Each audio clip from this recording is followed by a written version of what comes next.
Кытайга карызды төлөбөсөк, алар Кыргызстандын ишканаларына ээлик кыла башташат. Бишкекте 11 адамды алдаган жаран кармалды. Өкмөт башчылыктан баш тартышкан 3 талапкер. Бишкекте аялдын 100 000 долларын уурдаган жаран кармалды. Инаугурация учурунда коомдук коопсуздук жогорку деңгээлде камсыздалды. Ошто аскер кызматкери кармалды. Сооронбай Жээнбеков сотко барууга милдеттүү эмес.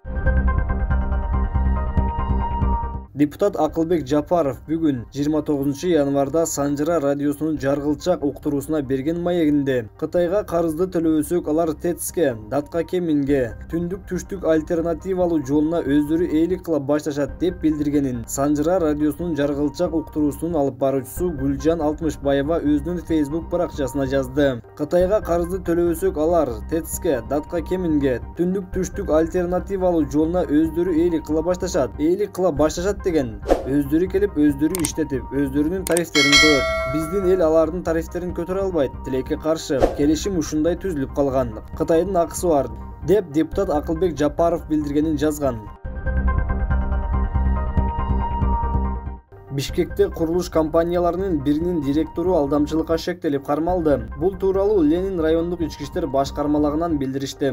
Маалыматка ылайык, милицияга арыз менен шаар тургуну кайрылып, Бишкек шаарындагы курулуш компанияларынын биринин директору ага 2019 жылдын 14 сентябрында көп кабаттуу үйдүн курулушунда үлүш убада кылганын, ошондой эле үлүш үчүн жасалма келишим түзгөндүгүн айткан. 3 бөлмөлүү батир үчүн арыз ээсинин 50 000 долларды алып, бирок берген убадасын аткарбай жок болуп кеткен. Мындан тышкары, Ленин райондук ички иштер башкармалыгына кармалган адамды ушул сыяктуу кылмыштарды жасагандыгы үчүн жоопко тартуу өтүнүчү менен жарандардан дагы 10 арыз келип түшкөн. Жалпы чыгым аныкталууда.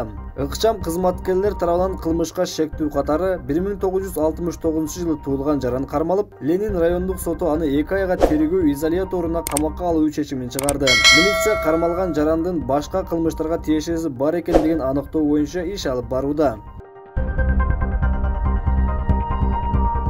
Жогорку кеңеште премьер-министрлик кызматка талапкерлер каралууда. Бул тууралуу Өздүк булактар билдиришти. Парламенттин депутаты Алы Карашев, эсептөө палатасынын төрагасы Улукбек Марипов жана Ош шаарынын мэри Мелис Мырзахматов өкмөттү жетектөөдөн баш тартышты. Коалициялык көпчүлүк вице-премьер-министр Артем Новиковдун талапкерлигин да кароодо. Өкмөт башчылыкка УКМКнын төрагасы Камчыбек Ташиев дагы көрсөтүлүшү күтүлүүдө. Милиция ири уурулукка шектүүнү кармады. Бул тууралуу Бишкек шаарынын Октябрь райондук ички иштер башкармалыгынын басма сөз кызматы билдирди. Маалыматка ылайык, 18 январда Борбор каланын тургуну милицияга кайрылган. Анын айтымында, анын батирине белгисиз адамдар кирип, 6-Кичи районундагы батирден 82 000 доллар, ошондой эле 18 000 долларлык алтын буюмдары уурдалган. Уурулукка шектелип 1984 жылы туулган жаран кармалып, Бишкек шаардык ички иштер башкармалыгынын убактылуу кармоочу жайына киргизилген. Мамлекет башчынын кызматка киришүүсүнүн салтанаттуу процедурасын өткөрүү учурунда укуктук тартиптин бузулушуна жол берилген жок. Бул тууралуу Ички иштер министрлигинин маалымат кызматы билдирди. 2021 жылдын 28 январь күнү Бишкек шаарында жаңы шайланган Кыргыз Республикасынын президенти Садыр Жапаровдун инаугурациялык аземи болуп өттү. Салтанаттуу иш-чара Токтогул Сатылганов атындагы Кыргыз улуттук филармониясынын имаратында өттү.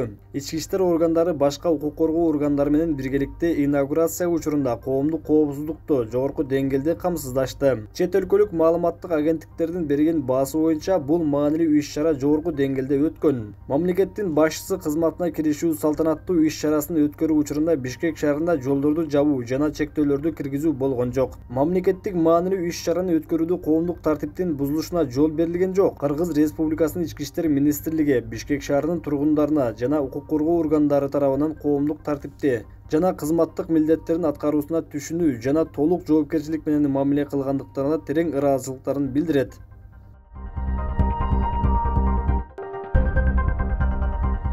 Ош шаарында баңгизат саткан аскер кызматкери кармалды. Бул тууралуу Ички иштер министрлигинин баңгизаттарды мыйзамсыз жүгүртүүгө каршы күрөшүү кызматынын басма сөз кызматы билдирди.